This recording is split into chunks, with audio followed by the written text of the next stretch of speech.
V'shahanti b'toham. And let them make me a sanctuary, that I may dwell among them. Poor Moses, what an impossible job. Here is Moses, the general contractor, working on the ultimate project, the Mishkan, the sanctuary the Israelites were to build in the wilderness. God has the specifications and the plans, and the people of Israel are supposed to provide the materials on a voluntary basis from every person whose heart is so moved. Asher Yivenu Libo. Picture Moses on Sinai, struggling to hear, remember, and understand all the details of every object in the creation of the Mishkan.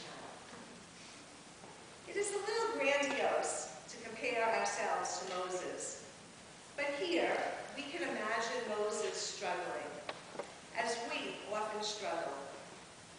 He is multitasking and preoccupied. God has this beautiful vision for the Mishkan, God's dream house. But Moses has a lot on his mind. As students preparing to be educators, cantors, rabbis, and communal service professionals, we are also multitasking and preoccupied. As we juggle many responsibilities, it's hard to hold on to the big picture, or to imagine a long-term vision for ourselves and the future communities we hope to serve. In Midrash Tanhuma, a medieval collection of ancient rabbinic homilies, there is a description of Moses being instructed by God in the design of the menorah, the oil lamp that was to be a prominent feature in the Mishkan. Moses was in trouble. He was having difficulty. He couldn't learn the design of the menorah, no matter how hard he tried. Maybe, thought God, Moses is a visual learner. So God took white fire, red fire, black fire, and green fire, and with the divine finger, showed Moses how to construct the menorah. God was trying to be helpful, but Moses still couldn't understand God's vision. The multicolored model in fire was nice, but it was a little intimidating. If this is what God had in mind, Moses wasn't really sure that he could deliver the goods. In the words of the Midrash, Moses said to the Holy One, "Sovereign of the worlds, where am I supposed to get red fire, green fire, black fire, and white fire?" God sensed his despair and tenderly took his hand and carved a model upon it and told him, "Descend and fashion the Mishkan as I have engraved it upon your hand." God realized what a difficult task it was to translate a vision into a practical reality.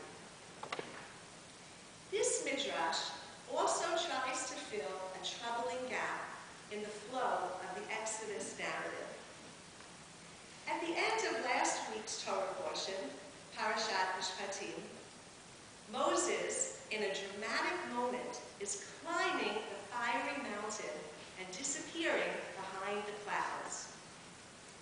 This is followed by the completely undramatic and somewhat tedious list of details of the construction of the sanctuary in Parashat Truma, this week's Torah portion.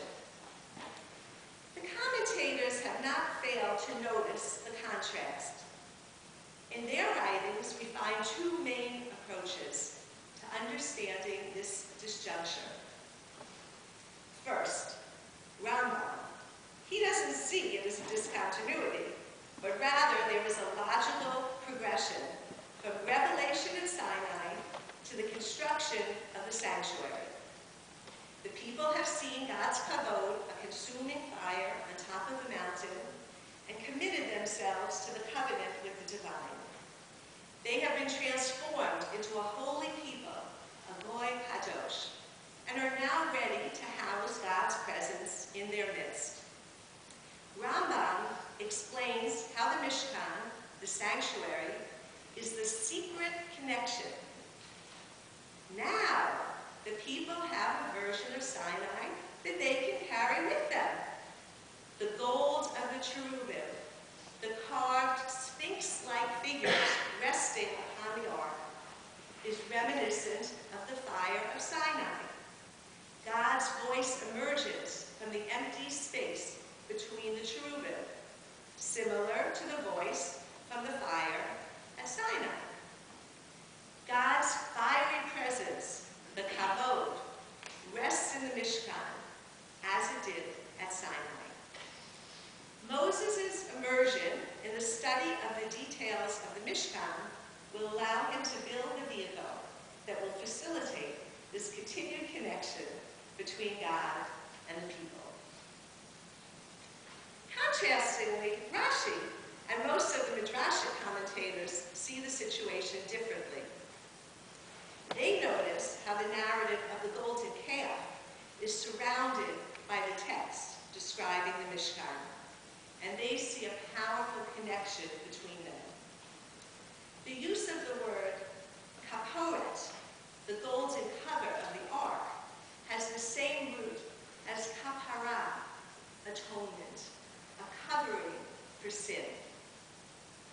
Aaron asked for contributions of gold to build the calf, and Moses also accepts gifts of gold to build the Mishkan. The Mishkan text is the connecting bridge between the revelation at Sinai and the crisis of the golden calf. Then the text returns to the building of the Mishkan. This can be understood as an antidote for the sin of the golden calf. It is the way to overcome the distance between God and the people and create a place where God can be present again. The building of the Mishkan is a sign that the people are once again worthy of God's presence. The commentators leave us with two contradictory readings. Aviva Zornberg, a modern commentator, states, "For the reader of the Torah, there remains the double reading, the comic and the tragic interpretation of the same drama. The comic reading, using the literary definition of comedy as a dramatic story with a happy ending, is represented by Rambam's understanding. The Mishkan was in its essence the continuation of the revelation at Sinai. The detailed instructions for the building of the Mishkan highlight its importance. The golden calf was merely an isolated incident and not integral to the purpose of the Mishkan. There is a happy ending. V'shachanti b'tocham. God will dwell among them. Rashi is representative, on the other hand, of the tragic reading. Human weakness and desire lead to the construction of the golden calf. The inevitable destructiveness of the human enterprise limits the presence of God in the world. V'shachanti b'tocham is a limitation